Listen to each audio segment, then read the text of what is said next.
Asia se está convirtiendo en el eje geopolítico actual. Allí diversos actores compiten por influencia y toda esta competencia se concentra en un punto concreto, en el Mar del Sur de China. Hoy hablamos de la línea de 9 puntos.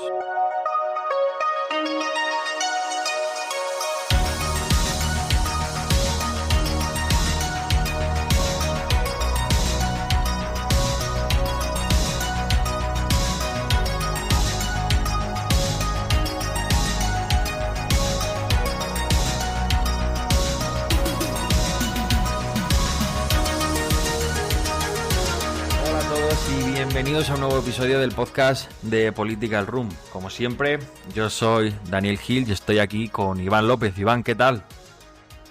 ¿Qué tal, Dani? ¿Cómo estamos? Pues un placer, como siempre, en otro episodio más contigo para hablar, como ya se ha introducido y como han podido escuchar todos nuestros oyentes, sobre un tema que yo creo que es muy interesante y sobre todo porque, bueno, sigue un poco la dinámica de muchos de los temas que ya hemos tratado en este podcast, ¿no? Que es el de que muchas veces esa cartografía, esos mapas que se hacen muchos años atrás, acaban, pues bueno, desarrollando conflictos modernos, ¿no? Y yo creo que en este caso, en el caso del Mar del Sur de China, del Mar de China Meridional, pues es interesante por no solo lo que puede pasar actualmente, sino lo que puede desarrollarse a futuro, ¿no? Y si te parece, Dani, podemos ya introducir a nuestros oyentes directamente en el tema, ¿no? Porque se habla mucho de lo que hace China, ¿no? En ese mar de China Meridional, del Mar del Sur. Pero yo creo que es importante primero introducir y poner en contexto, ¿no? ¿Qué es realmente, dónde está ubicado, quién lo controla y realmente por qué es importante? Claro, porque este es el tema. En realidad, vamos a hablar de la línea de los 9 puntos, que es un concepto que seguramente la mayoría de oyentes de este podcast yo creo que por lo menos ubicarán, aunque sea superficialmente, o habrán escuchado alguna vez.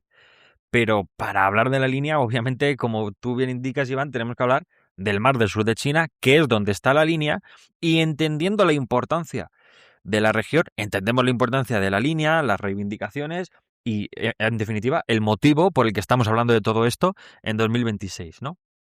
Y es que el Mar del Sur de China actualmente podríamos decir que es uno de los lugares más relevantes del mundo, ya que sobre él de alguna manera se asienta la arquitectura del comercio global y la seguridad energética.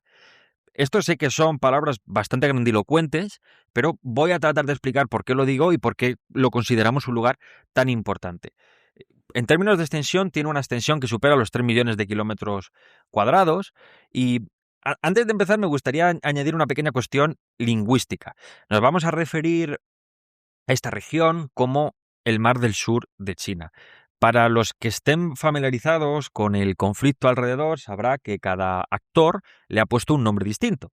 Es el Mar de la China Meridional, también lo podíamos llamar, Mar del Sur de China, Mar del Este, como lo conocen en Vietnam, en Filipinas lo llaman el Mar de Filipinas Occidental. Todos estos nombres tienen su connotación política. Y Mar del Sur de China reivindica reconocer reivindicaciones de soberanía chinas. Nosotros, en tanto que humilde podcast que quiere esclarecer las cosas a sus oyentes, obviamente no podemos utilizar todos los nombres a la vez para referirnos a una sola ubicación geográfica. Así que vamos a utilizar el de Mar del Sur de China porque consideramos que es el más conocido y el más fácil de decir a lo largo del podcast. Pero obviamente, como todos sabéis, no implica un posicionamiento político que este podcast no tiene. Pero sí que me gustaría reseñarlo porque, para que lo sepáis, si leéis o profundizáis sobre este tema, ya solo el nombre que se elija para referirse al lugar tiene unas connotaciones políticas. Dicho esto, como decía, la importancia del Mar del Sur de China eh, es muy mayor y sobre todo radica en su carácter multifacético. Hay varios factores que hacen que el Mar del Sur de China sea un lugar realmente importante. Por un lado, alberga recursos pesqueros que son críticos para la estabilidad regional y también vastas reservas de hidrocarburos, principalmente petróleo y gas, que están situadas en el lecho marino y el subsuelo. ¿Cuánto petróleo? Las estimaciones varían entre los 11.000 millones de barriles, que es lo que estiman que ahí existe según los estadounidenses, y los 125.000 millones, que es lo que estiman las fuentes chinas. En cualquier caso, son unas cantidades bastante significativas.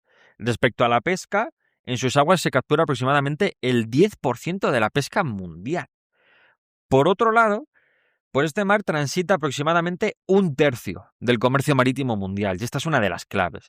Es que es una vía crítica para el transporte de materias primas e hidrocarburos que alimentan a todas las potencias económicas de Asia Oriental, estimándose que por sus aguas y el estrecho de Malaca pasan casi la mitad de los buques petroleros del planeta. Hablábamos en el episodio anterior del estrecho de Hormuz, de cómo es un punto crítico para la seguridad energética, y ese podcast anterior rima muy bien con este otro porque encontramos también un nuevo punto vital para la seguridad energética del planeta. Además, en el Mar del Sur de China se encuentran 15 de los 20 puertos con mayor tráfico de contenedores a nivel mundial. Por tanto, con solo estos datos ya es muy sencillo entender cómo la libertad de navegación en estas aguas es vital para la estabilidad global.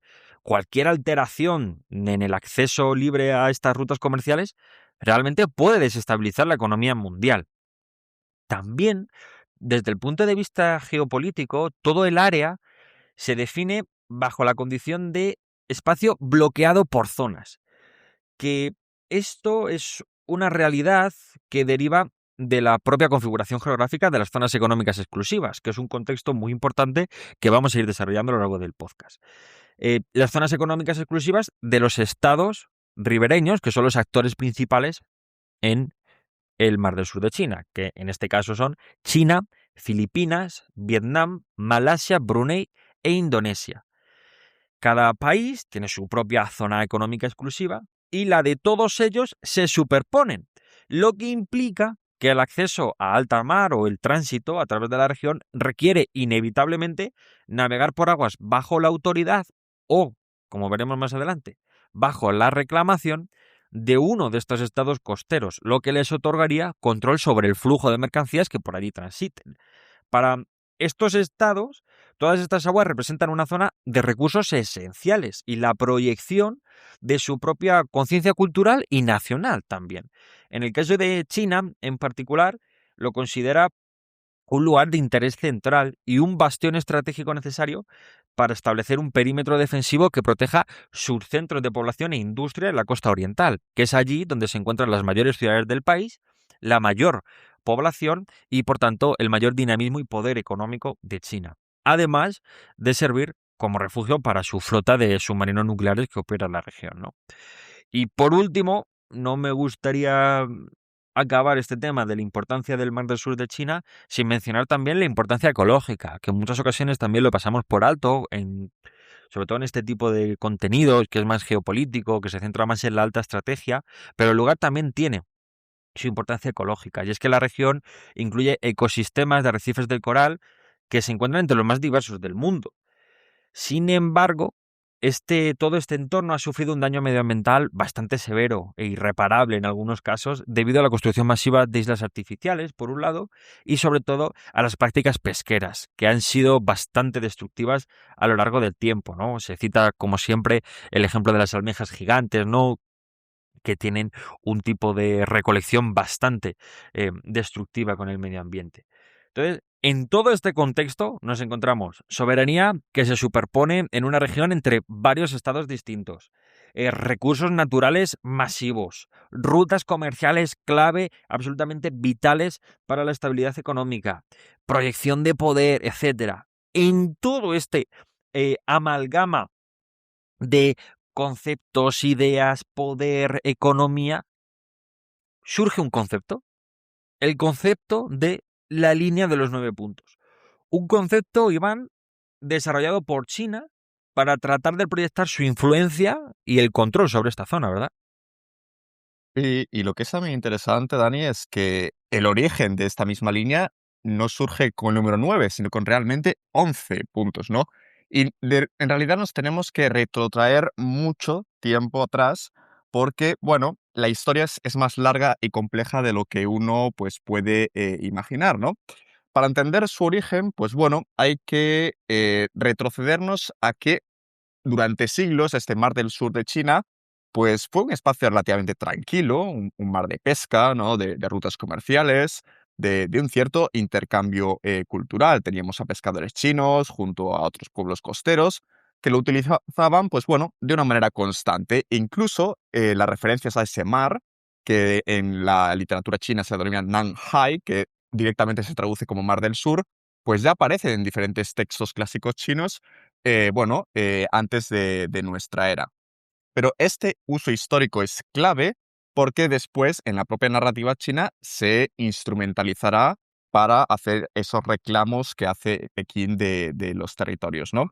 No hablamos aún de, vamos a decir, soberanía en el sentido jurídico contemporáneo, sino China lo que quiere, digamos, instrumentalizar es esa presencia, ¿no? La actividad, ese conocimiento del propio espacio, ¿no?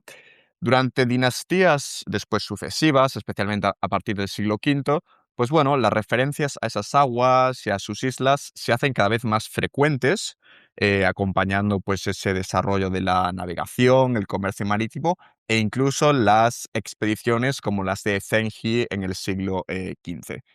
El mar del sur de China, además, no era ningún lugar marginal, porque era ese corazón, ¿no? De la llamada ruta marítima de la seda que conectaba China con ese sudeste asiático, e India e incluso el Mediterráneo. Pero después llegamos ya al siglo XX, ¿no? En un contexto completamente distinto. En el propio año 1914, cartógrafos privados chinos, esto es importante porque el primer concepto de la línea no surge desde el gobierno chino, sino que eran cartógrafos privados, pues dibujan en un atlas una línea continua que encerraba parte del Mar del Sur de China junto con algunos grupos de islas. Era un primer intento, todavía no oficial, de, bueno, representar gráficamente un espacio de interés, ¿no? Y poco después, en 1935, pues esa línea se amplía para incluir 4 grandes grupos de islas: las Paracel, las Spratly, las Pratas y las Fengsha. Ese mismo año, el gobierno chino da un paso más de manera institucional y ahí sí ya crea una comisión oficial que publica una lista de nombres para 132 elementos geográficos del área y produce un atlas de las islas del Mar del Sur de China. Aquí ya empieza a verse una transición más, vamos a decir, importante, porque ya se intenta formalizar de una manera más administrativa el área, ¿no? Pero bueno, el verdadero punto de inflexión llega tras la Segunda Guerra Mundial, y es que en 1946 China recupera varias islas que habían estado bajo control nipón, ¿no? Bajo control japonés durante la guerra, y bueno, se presenta como una restauración de soberanía en el nuevo orden internacional que surgió tras el conflicto, ¿no? Y poco después, en 1947, aparece por primera vez la famosa línea, aunque no como la conocemos hoy, porque ese año el gobierno chino elabora un mapa interno en el que se dibuja una línea discontinua formada por 11 trazos, no 9, la llamada línea de los 11 puntos.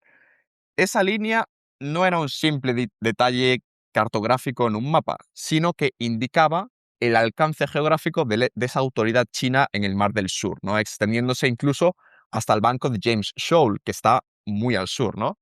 En 1948 ese mapa se publica oficialmente en un atlas nacional y, bueno, consolidando esa línea de la cartografía estatal, ¿no?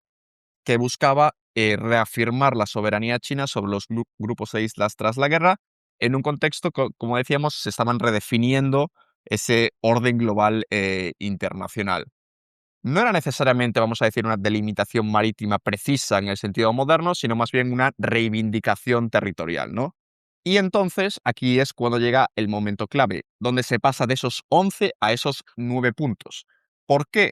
Bueno, pues porque en 1953 esa línea pasa a esos 9 elementos porque 2 de ellos estaban situados en el Golfo de Tonkin, que era una zona compartida entre China y Vietnam.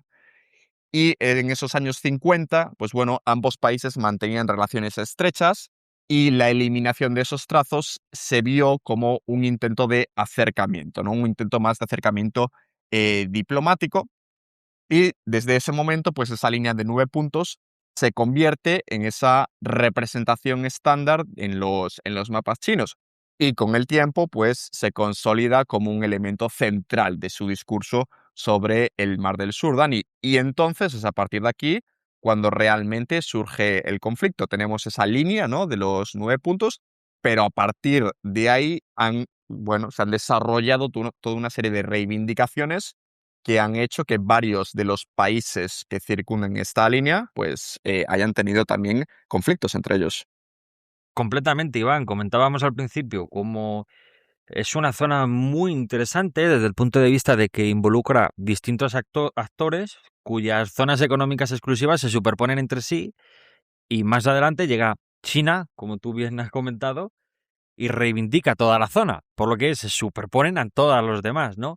Entonces, es un asunto que puede ser un poco lioso, que reclama cada uno, pero voy a intentar explicarlo porque creo que es importante entender qué reivindica cada uno y qué pinta aquí cada país para entender el conflicto. Al fin y al cabo, también hay que tener en cuenta que sus reivindicaciones son similares, pero con matices y diferencias que pueden ser clave, sobre todo en el futuro, si las personas que están escuchando esto, en 1 año, 2 años, 3, 5, los que sean, eh, se provocan un nuevo foco de tensiones alrededor de la zona.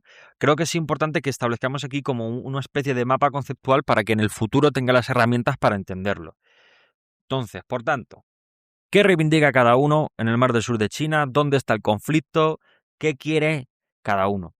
En el caso de China, lo acaba de contar estupendamente Iván. Reclaman esa línea de 9 puntos que abarca el 90% del Mar del Sur de China, incluyendo todos los archipiélagos que están dentro de la línea: las Islas Spratly, las Paracelsa, las Songsha y las Pratas, también conocidas como Dongsha. Taiwán, en el caso de Taiwán, mantiene unas reivindicaciones bastante similares a las chinas, ¿no?, herederas de esa República de China, aunque mantiene un perfil normalmente más bajo y no suele utilizar sus reivindicaciones en política exterior para evitar lastrar las relaciones con sus vecinos, especialmente Filipinas, ¿no?, que se considera como un aliado estratégico, ¿no?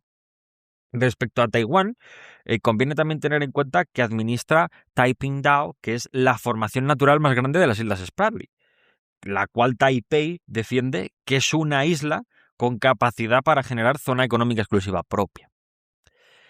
En el caso de Vietnam, reclama la soberanía indiscutible, según las propias palabras vietnamitas, sobre las Islas Spratly, que ellos llaman como Truong Sa, no sé hasta qué punto se pronuncia así, y las Islas Paracelso.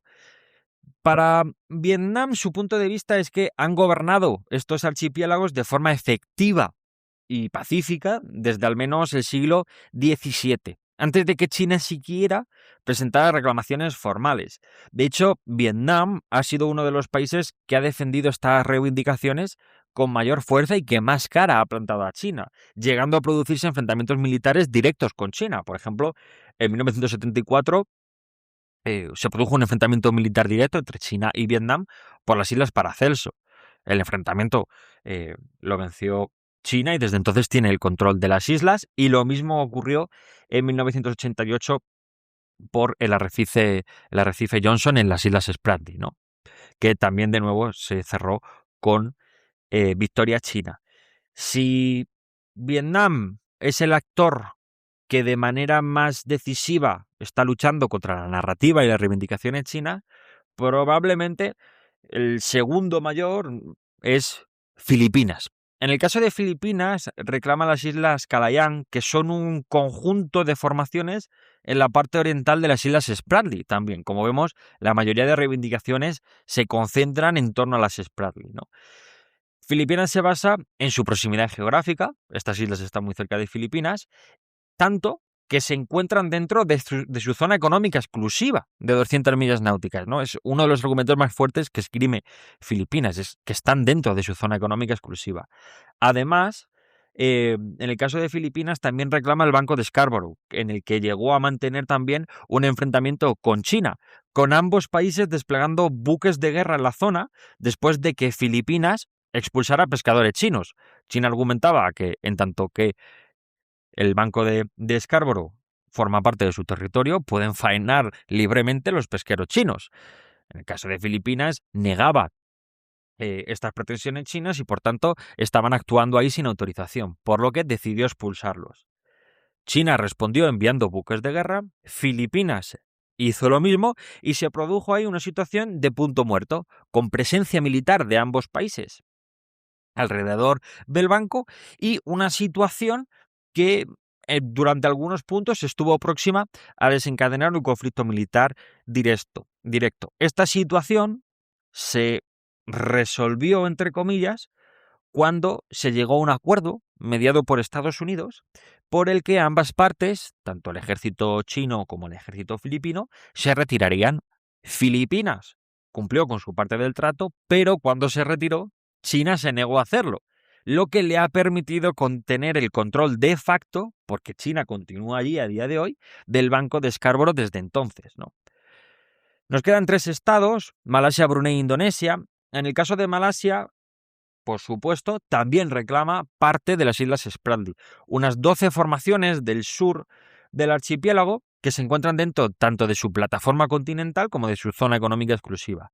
En el caso de Malasia, ha implementado una estrategia más agresiva, y es que ha ocupado y militarizado 5 atolones que pertenecen a las islas y mantiene patrullas regulares para proteger especialmente sus yacimientos de tanto gas natural como petróleo que tiene el área. Al final, las islas y la zona colindante a las islas supone una fuente de ingresos bastante significativa para Malasia, y de ahí se entiende su agresividad, su asertividad con respecto a las islas, queriendo evitar escenarios como el de Filipinas, que se retiró y le ocuparon las islas, o el de Vietnam, que no pudieron evitar el conflicto directo y una vez en él lo perdieron. Malasia ha decidido aumentar su presencia militar de manera bastante fuerte y de momento mantiene ese control.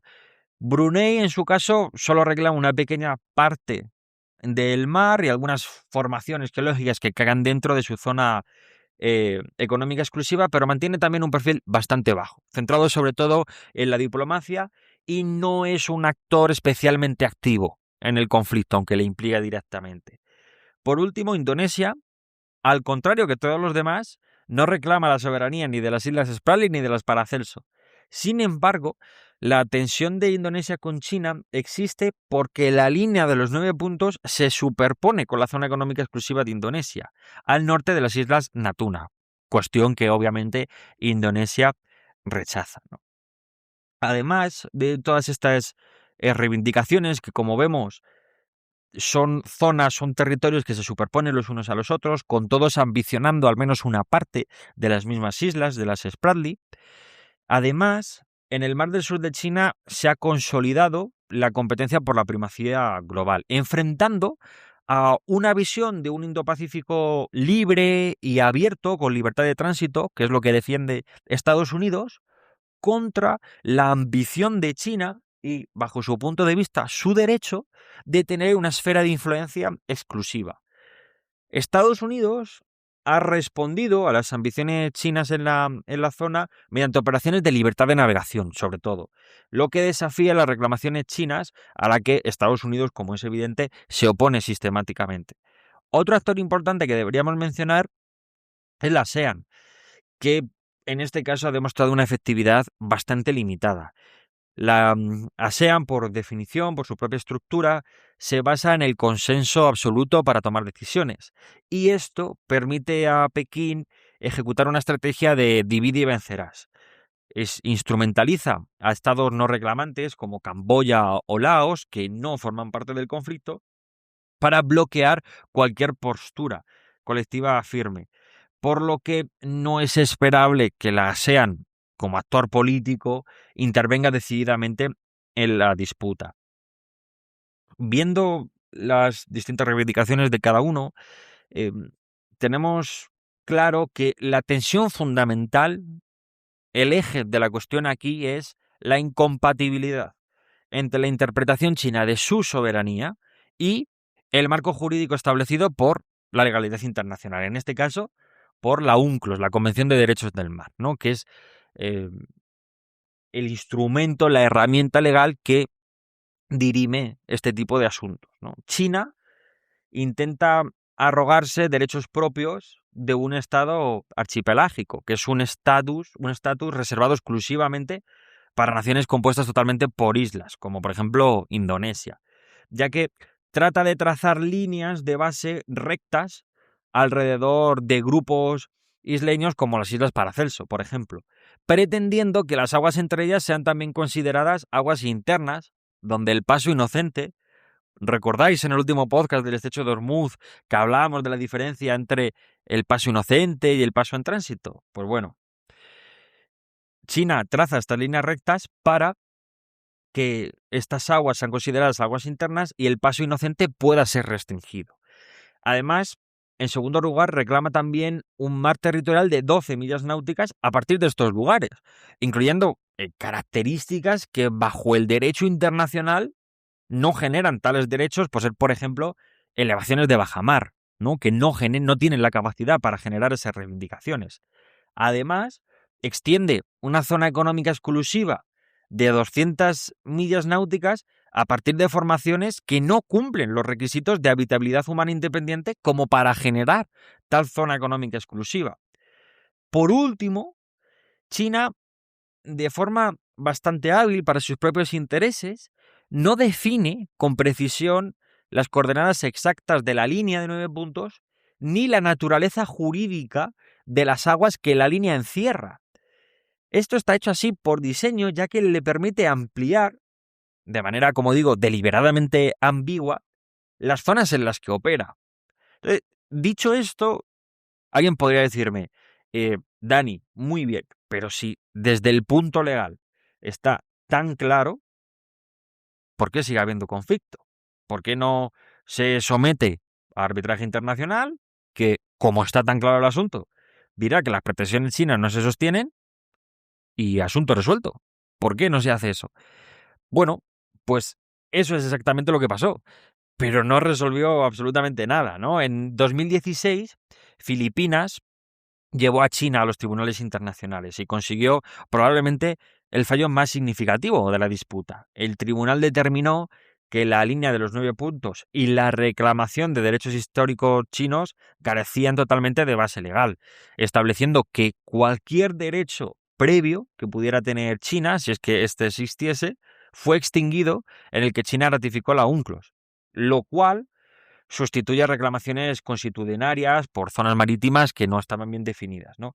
Otro aspecto a tener en cuenta del dictamen, que es muy importante, es la distinción entre islas y rocas. El tribunal concluyó que para generar una zona económica exclusiva, la zona en cuestión debe ser capaz de sostener de forma natural una comunidad humana estable o una vida económica que no dependa de recursos externos ni sea meramente extractiva. Bajo este criterio, determinó el propio tribunal que ninguna de las características de las islas Spratly califica como isla, invalidando la pretensión de China de poseer una zona económica exclusiva en el corazón del mar. Simplemente no es legal. ¿Por qué entonces, a pesar de una sentencia tan clara, no se resolvió el asunto? Como os podéis imaginar seguramente, porque China calificó todo el proceso como un juicio político y una provocación y se negó a participar, de hecho, a pesar de que la sentencia es vinculante bajo el derecho internacional. China realmente no tiene opción de cumplirla o no. Pero China se negó a participar. El tribunal también falló que China había violado los derechos soberanos de Filipinas al interferir con su explotación petrolera y pesquera, al construir islas artificiales en elevaciones de bajamar, como las que mencionábamos antes, como el arrecife Mishif, que se encuentran dentro de la zona económica exclusiva Filipinas. China, por su parte, desafió abiertamente el dictamen y no solo se negó a acatarlo, sino que, a pesar de que, de nuevo, insisto, es vinculante, sino que además aceleró su estrategia de construcción de islas artificiales y aumentó su presencia en la zona.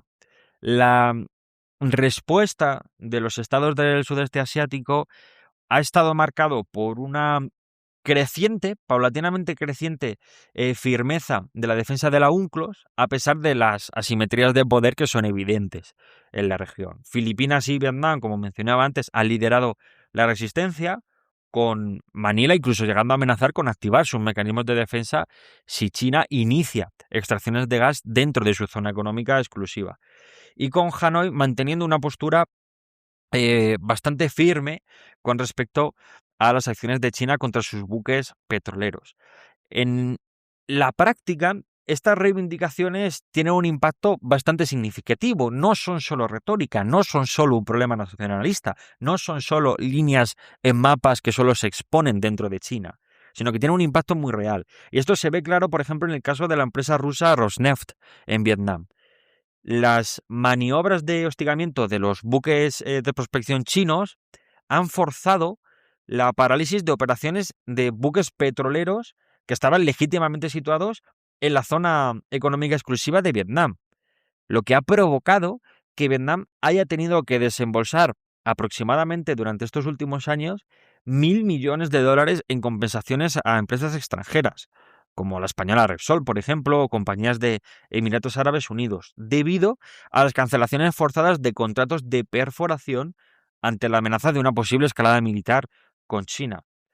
Todas estas acciones no son incidentes aislados, Iván, sino que forman parte de un esquema sistemático para obligar a naciones como Filipinas o Malasia también en cierta medida a aceptar acuerdos de desarrollo conjunto que en la práctica invalidan su soberanía legal. Y todo esto forma parte de la variedad de acciones que emprende China en la región, Iván.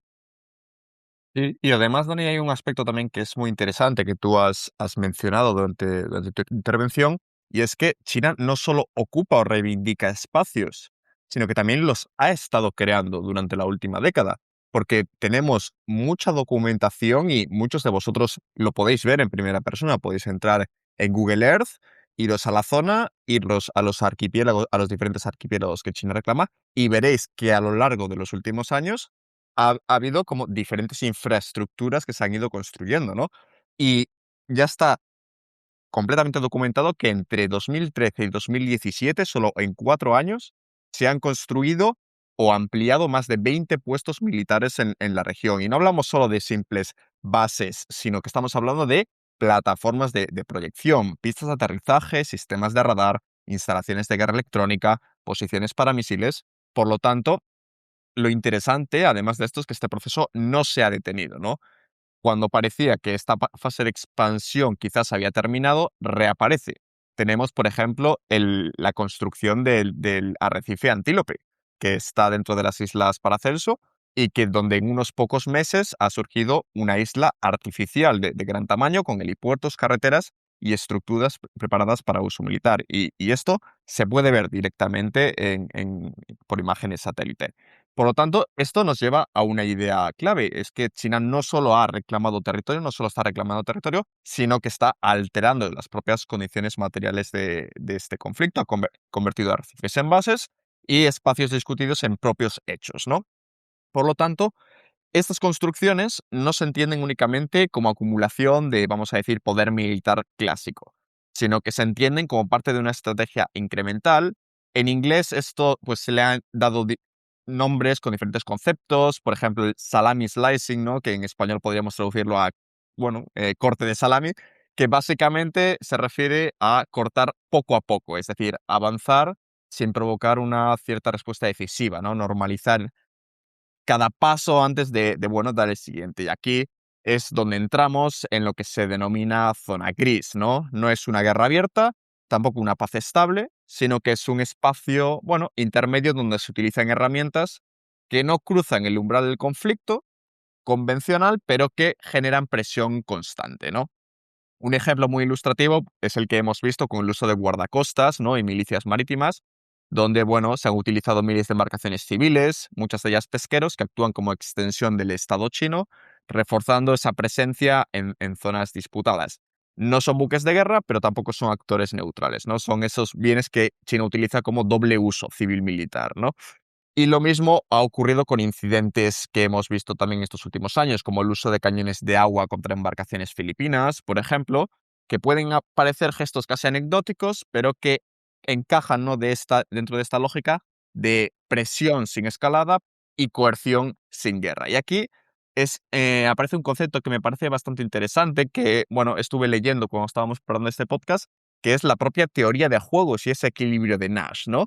Porque si miramos el conflicto como una serie de, vamos a decir, interacciones aisladas, parece caótico, ¿no? Pero si lo entendemos como un juego, sucesiones repetidas, empieza a tener sentido. ¿Por qué?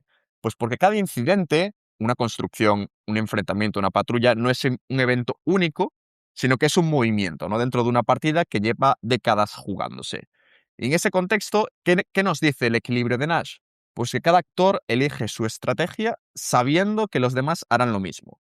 Y nadie tiene incentivos para cambiar unilateralmente si eso empeora su posición. ¿Qué significa esto? Que China puede optar por una estrategia de escalada controlada. Es decir, acciones que rompen normas de cooperación, como lo que lleva haciendo durante los últimos años, militarizar islas o presionar a otros actores, pero sin cruzar el umbral que provocaría una respuesta militar directa. Es un equilibrio incómodo, pero estable, porque los demás actores también están atrapados en ese juego. Si responden con demasiada fuerza, escalan el conflicto, y si no responden, permiten que el cambio se consolide. Y así, poco a poco, también el equilibrio se va desplazando. Y la clave aquí es el largo plazo, evidentemente. En un juego repetido, no importa solo ganar una jugada, sino moldear todo ese comportamiento futuro. Y esto es exactamente lo que parece que está buscando China.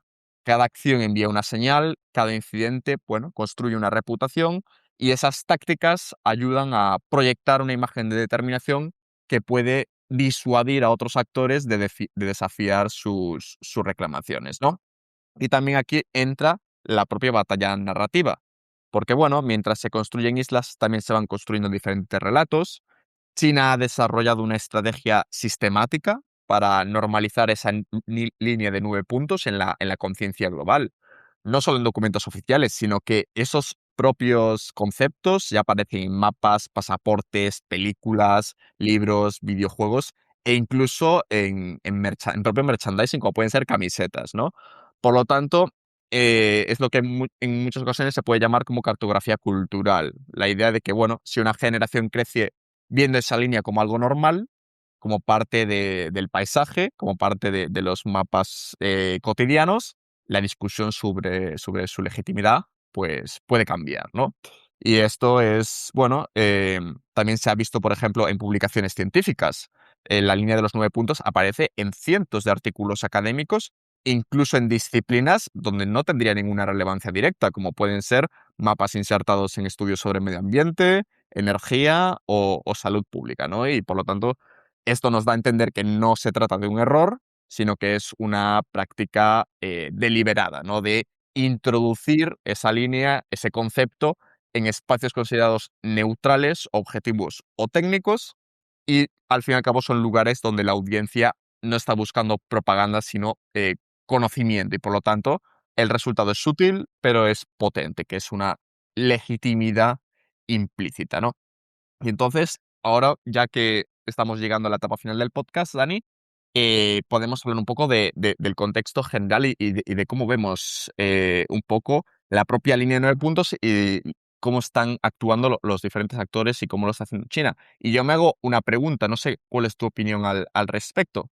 Y es que cuando hablamos de arbitrajes internacionales o fallos de organismos internacionales, eh, un claro ejemplo es el que has comentado de Filipinas en 2016, que fallan a su favor, ¿no? Pero China lo que hace únicamente es no reconocer el fallo y continuar con su estrategia. Esto nos hace presagiar o pensar que al fin y al cabo este tipo de tribunales internacionales o fallos internacionales en la práctica pues no tienen mucha relevancia. No sé cómo lo ves tú. Yo creo que uno de los aspectos más interesantes de la línea de 9 puntos, el conflicto en el mar del sur de China, es precisamente que no es un conflicto local, su impacto es muy, muy profundo en todo el globo realmente, y que concentra varias dinámicas dentro del conflicto que son absolutamente fundamentales, tanto para entender el mundo de hoy como su futuro. Una de ellas, y de las que más interés me genera a mí, es lo que tú comentas, el declive del derecho internacional, el declive de las instituciones multilaterales. Lo hemos visto, ¿no? Cómo durante mucho tiempo esas estructuras que se establecieron, pues me estoy refiriendo a Naciones Unidas, me estoy refiriendo a la Organización Mundial del Comercio, me estoy refiriendo a los tribunales internacionales, al derecho internacional en general, convenciones de derechos humanos, eh, se han ido erosionando paulatinamente por muchos factores, muchos. El advenimiento del orden multipolar, que también está presente en este conflicto, es uno de ellos. Pero principalmente, y bajo mi punto de vista, el poco deseo, la poca voluntad de los dos mayores poderes globales, Estados Unidos y China, por respetar esas estructuras. De hecho, al contrario, debería decir la voluntad de estos dos actores, Washington y Pekín, de destruir ese sistema y de solo aplicarlo cuando les resulta de su interés y cuando no, desoírlo sistemáticamente. Eso es algo que hace Estados Unidos de manera sistemática y también China, como vemos aquí. Por tanto, claro, esto se une con otra dinámica, que es la simetría de fuerzas. Si tú como país, como en este caso Filipinas, llevas un conflicto en el que la ley te da la razón, a los tribunales se examina el caso, se estudia el caso, se contacta con expertos independientes, puedes presentar tus alegaciones, la otra parte puede presentar sus alegaciones, se delibera y se dice, efectivamente, Filipinas tiene toda la razón, y eso no conlleva ninguna acción a tu favor, de hecho, en contra, porque China, al contrario, utilizó esa sentencia, como decíamos, para acelerar el proceso de construcción, para ser más agresiva. Claro, no te quedan opciones. La diplomacia no es efectiva, en tanto que son unas reivindicaciones de todo o nada. Esto es mío y por tanto no puede ser tuyo. De hecho, como decíamos, si con China ofreciendo tratados de cooperación conjunta y de extracción conjunta, lo que niegas es tu soberanía. ¿Cómo China me va a ofrecer en una zona de mi control, de mi soberanía, un acuerdo conjunto para explotar recursos en una zona donde China no tiene o no debería tener ninguna soberanía y legalmente no la tiene? Entonces, por tanto, no existe ese proceso de negociación. No puede existir porque es un juego de suma cero. No podemos tener los dos la isla. No nos la podemos rotar. No nos podemos dividir el petróleo. Entonces, por tanto, lo único que te queda es la confrontación militar. Y en tanto que existe una simetría de fuerzas tan significativa, eso tampoco es una opción. Y eso es lo que envalentona a China a cuestiones como estas. No cumplir la legislación internacional, aumentar sus prospecciones, aumentar su construcción de islas artificiales. De manera que para todos los estados ribereños, la legislación internacional vale poco menos que nada, porque está vulnerando su soberanía.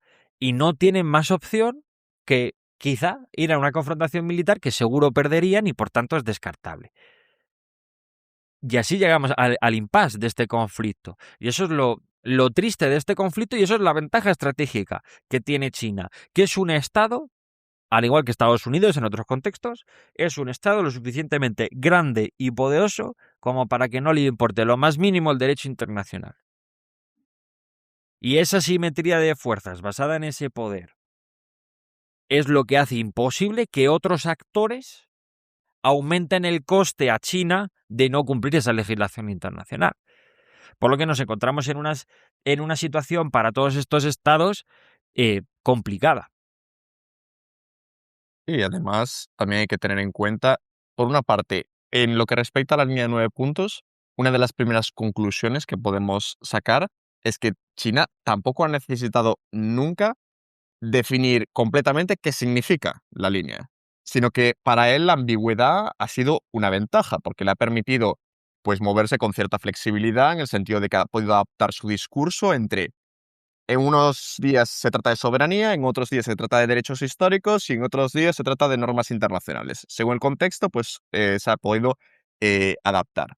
Y por otra parte, en lo que respecta a su propia vecindad, a los diferentes actores que están en juego, China también ha sabido moverse en la medida en la que muchos de estos actores dependen o están interconectados con China en comercio. Entonces, muchos de estos actores dependen de China en términos de comercio y de las relaciones que tiene con China. Entonces, no solo estamos hablando de una asimetría de fuerzas en la propia capacidad militar convencional, sino que también hay una absoluta asimetría de fuerzas en términos de coerción económica y comercial por parte de China. Por lo tanto, ningún actor se va a plantear escalar el conflicto con China por esto, lo que le da una ventaja a China tremenda en términos de lo que hemos visto. construcción de arrecifes, tácticas de zona gris contra Filipinas utilizando embarcaciones civiles, embarcaciones pesqueras, pequeñas escaladas, como hemos visto y comentado, utilizando cañones de agua contra embarcaciones pesqueras filipinas. Es decir, China tiene una auténtica ventaja con respecto a los diferentes actores. Pero, claro, esto también es un problema para el futuro, Dani. Me, lo que comentabas me hacía recordar y pensaba en muchos textos de autores europeos, sobre todo en los años 50, esa etapa de posguerra europea, donde, y especialmente justo inmediatamente después del lanzamiento de las bombas atómicas, ¿no? Que muchos autores europeos y algunos con poder en la toma de decisiones política decían, em, Europa ha cometido un error cediendo el mundo a Estados Unidos, porque por unas cuestiones o por otras, nosotros, definiéndose nosotros como Europa, hemos contribuido decisivamente al papel de Estados Unidos como hegemón global, ya no solo por las guerras, sino el comercio que hemos tenido con ellos, nuestras relaciones han servido para fortalecer a Estados Unidos de manera que son ahora ellos el hegemón global y ahora, con ellos en la posición de hegemonía, nos preguntamos si, independientemente de que hubieran tenido opción o no, que en el fondo no, eh, esta ha sido la decisión correcta o si el mundo, bajo el paraguas americano, es el mundo que queríamos construir, ¿no? Y me acordaba de esto, porque creo que muchos estados del sudeste asiático están pensando lo mismo con China. Y desde hace bastante tiempo. Ha habido muchos, por ejemplo Vietnam, que han sido escépticos desde el principio con respecto al ascenso de China. Pero otros, incluyendo el propio Estados Unidos, han visto el ascenso de China como un mercado enorme, han visto el ascenso de China como una manera de aumentar beneficios, de deslocalizar, como una manera de reforzar las estructuras económicas del planeta, sobre todo partiendo de una premisa que se ha demostrado errónea, y es que a medida que se desarrollara China, iría cambiando políticamente y también se iría desarrollando el sistema político. De manera que China poco a poco se iría pareciendo más a Occidente, como ha ocurrido en otros países, por otro lado, ¿no? Que han abandonado, por ejemplo, regímenes autoritarios a medida que el país se desarrollaba. Pero claro, cuando esto no es así, ahora hemos llegado a una situación donde esa simetría de fuerzas nos hace llegar a una suerte de impasse. En el caso de estos estados, especialmente de Vietnam y Filipinas, em, por un lado, reconocen esa simetría de fuerzas, como es lógico, y por otro, no se han dejado amedrentar, ¿no? Y todavía mantienen esas reivindicaciones que me cuesta un poco referirme a la posición de Vietnam y de Filipinas, por ejemplo, como de los otros estados, como reivindicaciones, porque no tienen nada que reivindicar lo que es suyo legalmente, como hemos visto aquí. Las reivindicaciones son las chinas, y reivindicaciones además ilegales, como hemos visto. Pero lo que ellos hacen es defensa de su propio territorio y de sus zonas económicas exclusivas, ¿no? Y, por ejemplo, vemos esa complejidad de la relación entre Vietnam y China. Vietnam es un país muy interesante y que siempre ha visto a China con bastante escepticismo por motivos históricos durante muchísimo tiempo, etapas directamente de hostilidad dentro de sus relaciones, tratando de equilibrarse constantemente, buscando acercamientos a Japón, a Estados Unidos, a Filipinas, a otros estados, a Rusia, por supuesto, ¿no? El mayor ejemplo de ese equilibrio estratégico que trataba de mantener Vietnam. Pero al mismo tiempo, China es un actor demasiado grande y demasiado poderoso para ser ignorado y para no contar con él. Y en el caso de Vietnam también es significativo como buena parte de su economía, a pesar de esa hostilidad que mantienen en muchas ocasiones, depende también de ellos. Por lo que se encuentra en una situación muy complicada. Y sobre todo, y esto es algo que hemos dicho al principio del podcast, que cualquier confrontación no hace falta, no tenemos que irnos al escenario apocalíptico final, Tercera Guerra Mundial, guerra con Filipinas, Japón, Taiwán. No hace falta ese escenario. El mundo de hoy no es el mismo, y especialmente lo que tiene que ver con China, que cuando se produjeron esas escaramuzas con Vietnam en los 70 y en los 80. La cuestión con Filipinas no llegó finalmente a una confrontación directa, pero cualquier cuestión que afecte, aunque no sea en un porcentaje muy significativo, al comercio y a las rutas comerciales en la región, va a tener un impacto económico muy significativo en las cadenas de suministro globales. Por lo que es una situación, la del Mar del Sur de China, que si le sumamos Estrecho de Malaca, si le sumamos Estrecho de Taiwán, entendemos la importancia estratégica de la región. No solo tiene que ver con China, tiene que ver principalmente con China, pero no solo con China.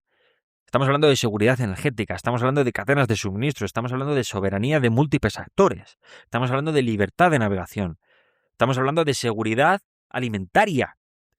Entonces, al final es un escenario verdaderamente complejo con muchos actores participantes y que, bajo mi punto de vista, a medida que ha ido aumentando la posición global de China, ha ido aumentando la importancia del escenario. Y eso ha hecho que las posiciones de los actores sean más difíciles de moldear en tanto que lo que está en juego cada vez es mayor. No sé cómo lo ves tú.